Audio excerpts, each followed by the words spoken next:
जय बोलो देवादिदेव 1008 श्री भगवान महावीर स्वामी की जय जय जय। अहिंसा परमो धर्म की जय जय जय। परम पूज आचार्य गुरुवर श्री विद्यासागर जी महाराज की जय जय जय। परम पूज्य महामना मुराद प्रमासागर जी महाराज की। एक बार एक युवक मेरे पास आया, अपना हाथ मेरी ओर बढ़ाते हुए कहा, गुरुदेव मैं कभी सुखी होऊंगा या नहीं। मैंने कहा क्या बात है। महाराज मेरे हालात अच्छे नहीं हैं, मैं बहुत दुखी हूँ। मैंने उसे ऊपर से नीचे देखा और मैंने कहा मुझे बड़ा दुख हो रहा है, तुम जैसे तेजस्वी युवक को किसी के आगे हाथ फैलाते देखकर। बोला महाराज श्री क्या करूं, बड़े बहुत मजबूरी है, सब कुछ गड़बड़ चल रहा है। मैंने उससे पूछा, तुम कहते हो मेरे हालात अच्छे नहीं हैं इसलिए मैं दुखी हूं, तो थोड़ा ये बताओ जिनके हालात अच्छे हैं क्या वे तुम्हें सुखी दिख रहे हैं? जिनके हालात अच्छे दिख रहे हैं क्या वो तुम्हें सुखी दिख रहे हैं? महाराज अपेक्षा करते सुखी होंगे। मैंने कहा निकट जाओगे तो पाओगे कि वो तुमसे कहीं ज़्यादा दुखी महसूस कर रहे हो। जीवन की वास्तविकता को समझो। हालात हमारे लिए अनुकूलता और प्रतिकूलताएं देती है, उसके कारण शुभता और अशुभताएं हो सकती हैं, पर हालात न तो मनुष्य को सुखी बनाते और न ही हालात के कारण कोई दुखी होता है। अगर हम हकीकत पर विचार करें तो पाएंगे कि सुख और दुख का संबंध बाहरी परिस्थितियों से कम अंतर की मनस्थिति से ज़्यादा है। यदि हमने अपनी मानसिकता को संभालने की कला विकसित कर ली तो हम हर हाल में प्रसन्न रह सकते हैं, और मानसिकता हमारी बिगड़ी है तो हर हाल में पस्त रहेंगे। ये हमें तय करना है कि हमें मस्त होकर जीना है या पस्त रहकर जीना है। आज मैं आपको कुछ सूत्र देना चाहूँगा जो हर हाल में मस्त रहने की कला सिखाता है। चाहते हो आप लोग मस्त रहना? कैसे मस्त रहे? पहले तो हम थोड़ी सी चर्चा करें कि हालातों का हमारे सुख दुख से क्या संबंध है। अपने जीवन के अनुभवों को पलटकर देखना, सिचुएशन समान रहने पर भी हमारी फीलिंग बदल जाती, इमोशंस चेंज हो जाते हैं। 2-3 उदाहरण दे रहा हूँ, वो आप सबके जीवन में घटित उदाहरण हो सकते हैं, और उसके बाद मैं आज अपनी बात करूँगा। बड़े उमंगों से भर कर के बेटे का विवाह किया, लाखों रुपयों का खर्च किया। जिस दिन विवाह हुआ मन में बड़ी शांति और सुकून, एक तसल्ली कि आज मैंने अपना एक बहुत बड़ा कर्तव्य पूरा कर लिया।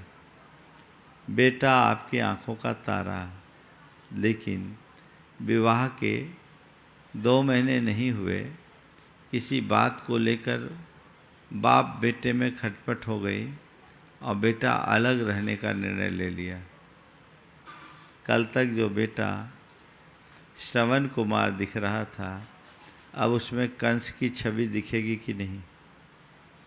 क्या हो गया? बेटा वही है, व्यवस्थाएं भी वही है, लेकिन हमारी भावनाएं बदल गई। हो गया। दिवाली का समय निकट था,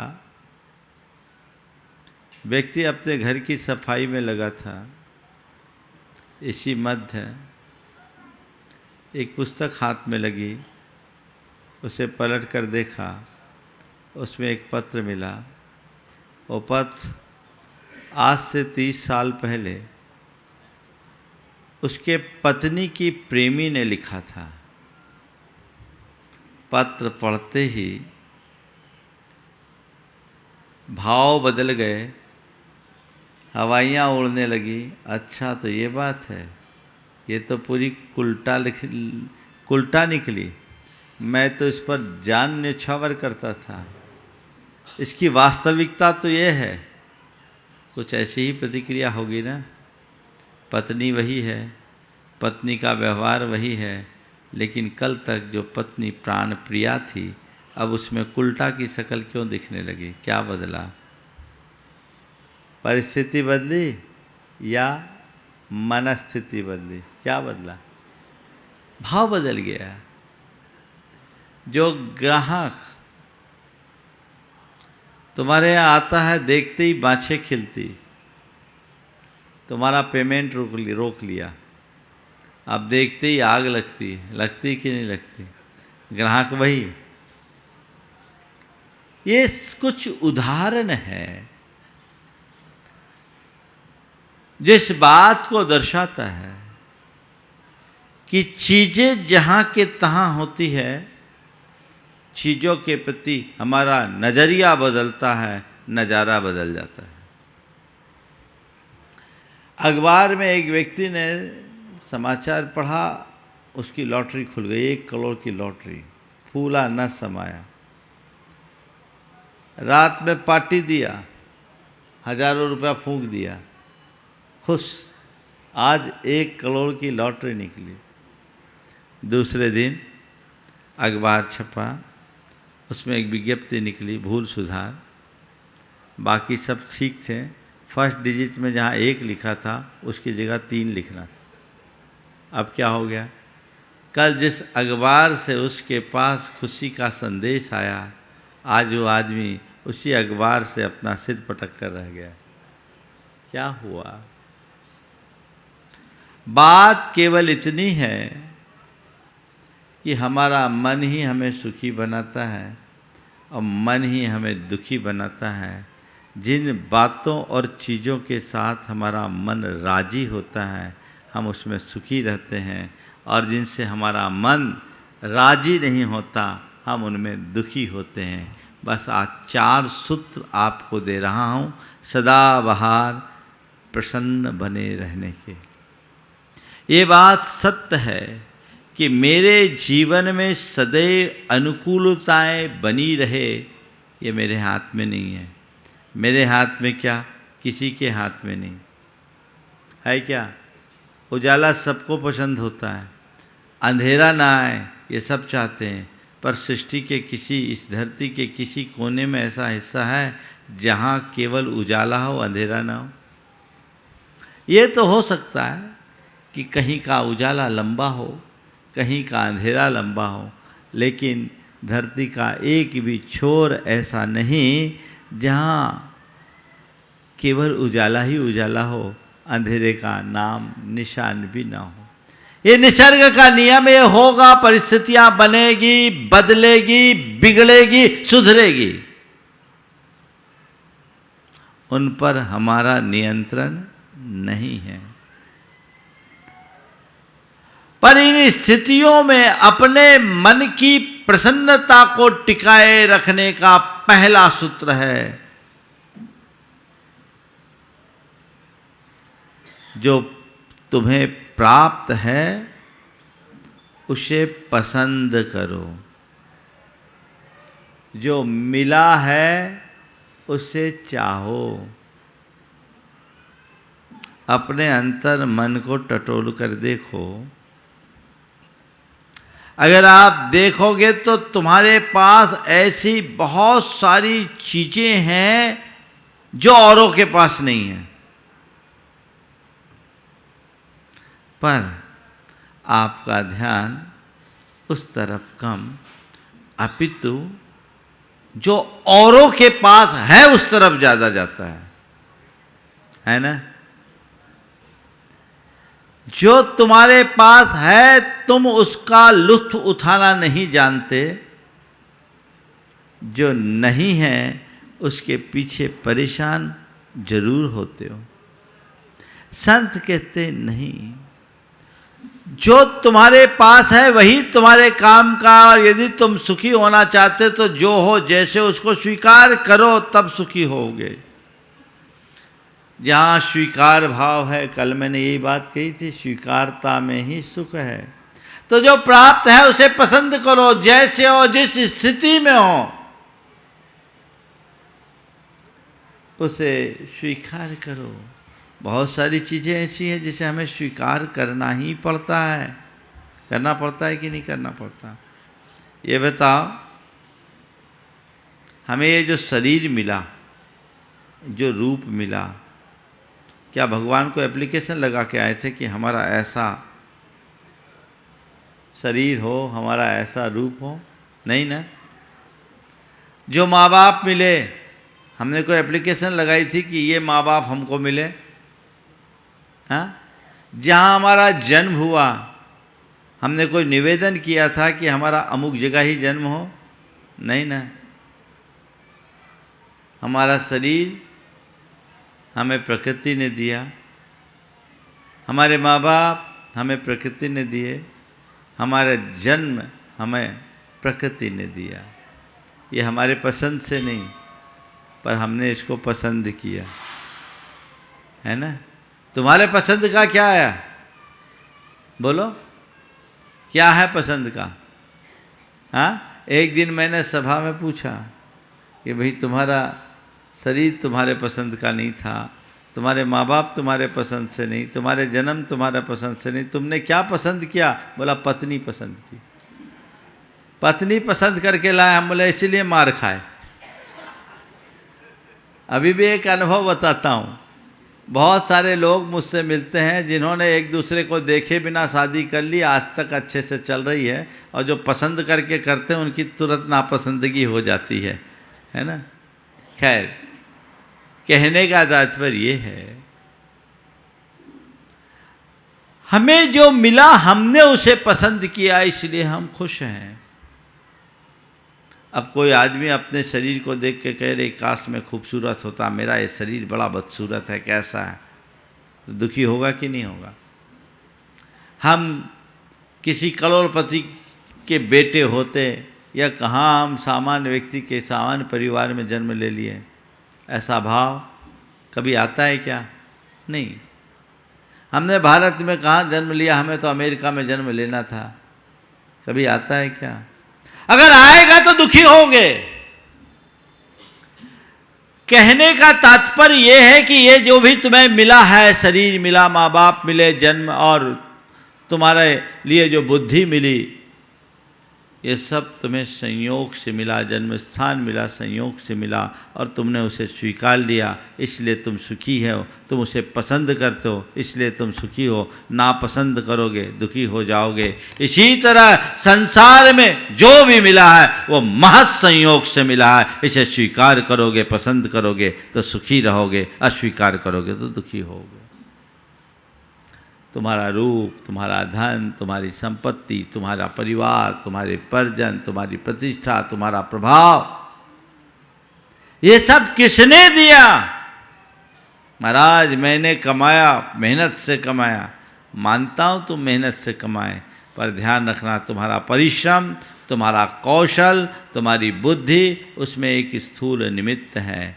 अंतरंग कारण में कर्म के संयोग एक प्रबल कारण है। संयोग अनुकूल हुए, ये सब चीज़ें तुम्हारे साथ जुड़ गई। जिस दिन संयोग बदलेंगे सब चीज़ें तुमसे दूर हो जाएगी। दृष्टि दौड़ा कर देखो तो बहुत से लोग ऐसे नज़र में आएंगे जो कभी शहंशाह हुआ करते थे, आज अत्यंत सामान्य जीवन जीने के लिए मजबूर हैं। और बहुत से ऐसे लोग भी दिखेंगे जो कल तक अत्यंत साधारण थे, आज शहंशाह बन गए। ये तो जीवन का क्रम है। तो जो सुखी रहना चाहते हो, जो तुम्हारे पास है उसे पसंद करना सीखो। और तुम्हारे काम का तो वही है, इधर उधर क्यों ताक झांक करते हो? गुरुदेव हमेशा कहा करते हैं कि जो पाता है सो भाता नहीं, और जो भाता है सो पाता नहीं, इसीलिए सुख साता नहीं। बदलाव लाइए अपनी सोच में। एक बार कोयल का बच्चा मोर को देखकर मचल उठा। उसने अपनी माँ से कहा, माँ, मेरे ये काले काले पंख मुझे अच्छे नहीं लगते, मुझे मोर जैसे सुंदर पंख चाहिए। कोयल ने मोर को समझाने की कोशिश की। कोयल ने अपने बच्चे को समझाने की कोशिश की और कहा, बेटा, अपने पंख हैं, सुंदर है, अच्छे हैं, काम के। नहीं माँ, मुझे तो मोर के पंख चाहिए। कोयल ने बहुत समझाने की कोशिश की, पर उसका बच्चा जो मचला सो मचला। और जो हम सब जानते ही हैं, बच्चे एक बार मचलते हैं तो मचलते, उन्हें माँ बाप की मजबूरी का कोई आभास नहीं होता। अब क्या है, बाध्य होकर कोयल मोर के पास गई।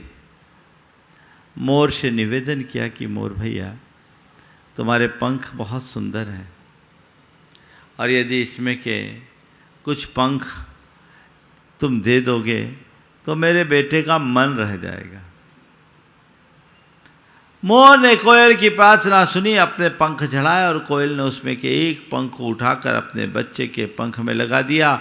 कोयल का बच्चा मोर का पंख पाते ही हर्षित हो उठा और वो मधुर कूक करना शुरू कर दिया। हर्षित होकर जैसे ही मधुर कूक किया, तभी मोर का बच्चा रोने लगा। उसने अपनी माँ से कहा, माँ, मेरी आवाज़ बड़ी बेसुरी है, मुझे कोयल जैसी मधुर आवाज़ चाहिए। मेरी आवाज़ बहुत बेसुरी है, मुझे कोयल जैसी मधुर आवाज़ चाहिए। जीवन की यही कहानी है। कोयल का बच्चा मोर के पंख के लिए परेशान है, तो मोर का बच्चा कोयल की आवाज़ के लिए बेताब है। दोनों परेशान हैं। रविन्द्रनाथ टैगोर की ये पंक्तियाँ आज के संदर्भ में बहुत सार्थक दिखती है।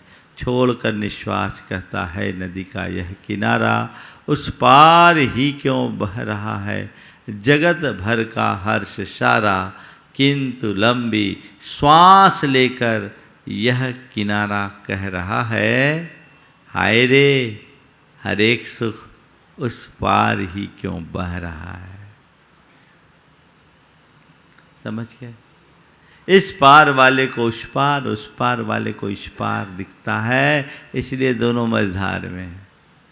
जो हो, जैसे हो, जितना हो, जैसा हो, उसे स्वीकारो, उसे चाहो, यही तुम्हारे जीवन का आधार बनेगा। उसको छोड़कर अगर इधर उधर देखोगे तो कोई लाभ होने वाला नहीं है। तो पहला सूत्र, जो मिला है उसे पसंद करो, जो प्राप्त है उसे पसंद करो, पहला सूत्र। दूसरा सूत्र, आज में जीने का अभ्यासी बनो। मनुष्य या तो अतीत की स्मृतियों में खोता है या भविष्य की कल्पनाओं में उलझता है। दोनों हमें दुखी बनाते हैं।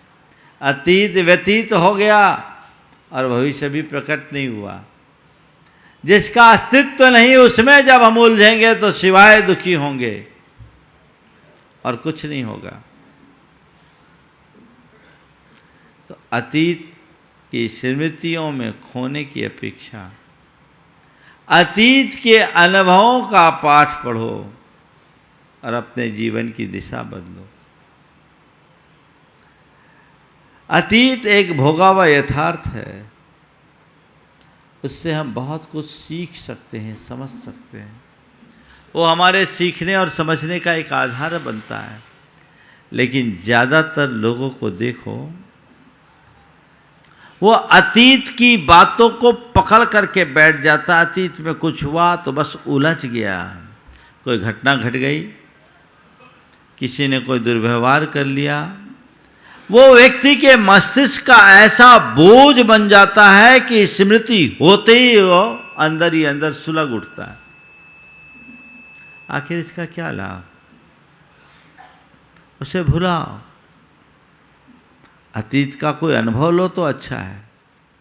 अनुभव से मनुष्य अपने जीवन में बड़ी बड़ी कामयाबी भी पाता है, लेकिन जो उसको पकड़ कर बैठ जाते हैं बहुत दुखी होते हैं। एक युवक जिसने अपना कारोबार शुरू किया, संयोग ऐसा बना कि कारोबार की शुरुआत में ही उसे भयानक नुकसान हुआ। एक बार नुकसान हुआ, उसके घर के लोगों ने उसे मोटिवेट किया, ठीक है दोबारा हो गया।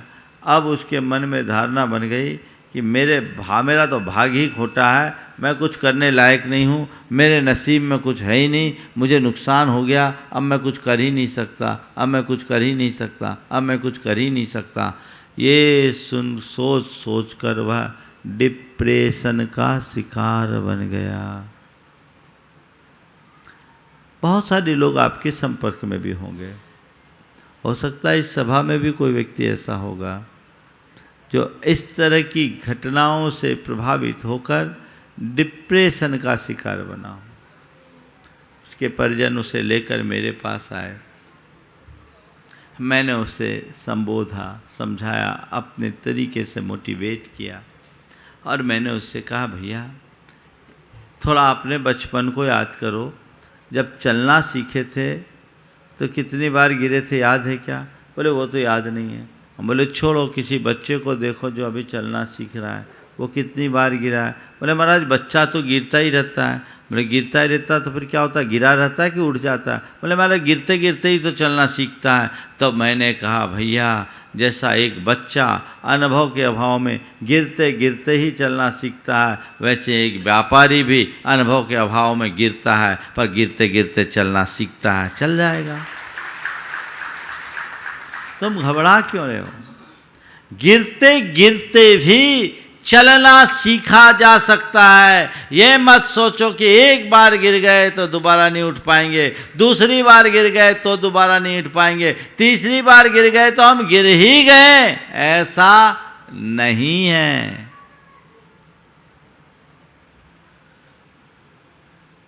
दिल्ली पर कितनी बार चढ़ाई की थी? हाँ 17 बार ना, 17वें बार तो जीता। कौन था वो? मोहम्मद गौरी। 16 बार चढ़ाई किया, हार का सामना किया। थोड़ी कल्पना करो क्या मुंह लेकर के वो अपने राज्य में जाता होगा। कितने सैनिकों को गवाया, कितना धन खोया, विजय का हश्र लेकर जाता होगा और हार का मुंह लेकर सामने आता लौटता होगा। कैसा लगता होगा, कैसे फेस करता होगा। लेकिन वो व्यक्ति हारा पर हार नहीं माना। उसके मन में केवल एक ही बात रही, एक बार और, ठीक है इस बार मैंने जो गलती की आगे वो गलती नहीं करूंगा, इस बार जो मैंने गलती की आगे मैं गलती नहीं करूंगा, एक बार और, एक बार और। बताओ कैसे लोगों को तैयार किया होगा, कितना टफ टास्क होगा उसके लिए। ऐसे करते करते 16 बार हार हार और हार, लेकिन 16 बार की हार ने उसे 17वें बार की जीत करा दी। 16 बार के हार ही नहीं 17वें बार जीत तक पहुंचाया। क्या हुआ? यदि व्यक्ति अतीत से नसीहत ले तो अपने भविष्य को अच्छा बनाया जा सकता है। अतीत में ज्यादा मत उलझो। गुरुदेव का हाइकू है, भूत सपना वर्तमान अपना, भावी कल्पना, भूत सपना, वर्तमान अपना, भावी कल्पना। भूत तो सपना टूट गया, भावी कल्पना भी होना नहीं है क्या वर्तमान? वर्तमान को सुधारो, अतीत का अनुभव लो, आगे बढ़ जाओ। आप देखो, आज से 25 वर्ष पहले तुम्हें किसी ने कोई अपशब्द कहा होगा, आज भी याद है ना? वो घटना को भूल नहीं पाते। बुरी स्मृतियों का बोझ जो मनुष्य अपने मस्तिष्क पर लादता है, वो कभी सुखी नहीं होता। उन्हें त्यागने का अभ्यास करो। बुरी स्मृतियों से बाहर निकलिए, उनसे अनुभव लीजिए और भविष्य के विषय में योजना बनाइए, पर कल्पना में मत खोइए। ये मान करके चलिए कि भविष्य के लिए जिस भवन का हम निर्माण करना चाहते हैं, उसकी आधारशिला तो वर्तमान में ही रखी जा सकती है। हम एक एक शिला रखते जाएं, भवन अपने आप बनता रहेगा, बनता रहेगा, बनता रहेगा। जो है जैसा है सज भाव से उसको देखो। वर्तमान में जीने के अभ्यासी बनो। कल की चिंता मत करो, एक ही सूत्र रखो, जो कल देगा वो कल की व्यवस्था भी देगा, जो चोंच देगा वो चुग्गा भी देगा। मुझे बात पूरी करना है, 3 मिनट और शेष है। तीसरी बात, विधि के विधान पर विश्वास रखो। समय काल के अनुसार सब कुछ बदलता रहता है। पुण्य पाप का खेल चलता रहता है। कर्म कैसा भी खेल खिलाए, मुझे खिलाते रहना है। कर्म के खेल में खिन्न नहीं होना। ये है, ठीक है, मुझे स्वीकार है। विधि के विधान में विश्वास रखने वाला व्यक्ति कभी दुखी नहीं होता। और चौथी बात, जो अंतिम बात है, प्रतिक्रियाएं कम करें, प्रतिक्रियाओं से प्रभावित होने से बचें। आज सूत्रात्मक रूप में मैंने चारों बातें आपसे की। समय आप सबका हो गया है। इस स्वभाव के साथ मैं अपनी वाणी को विराम दे रहा हूँ। बोलिए परम पूज्य आचार्य गुरुवर श्री विद्यासागर महाराज।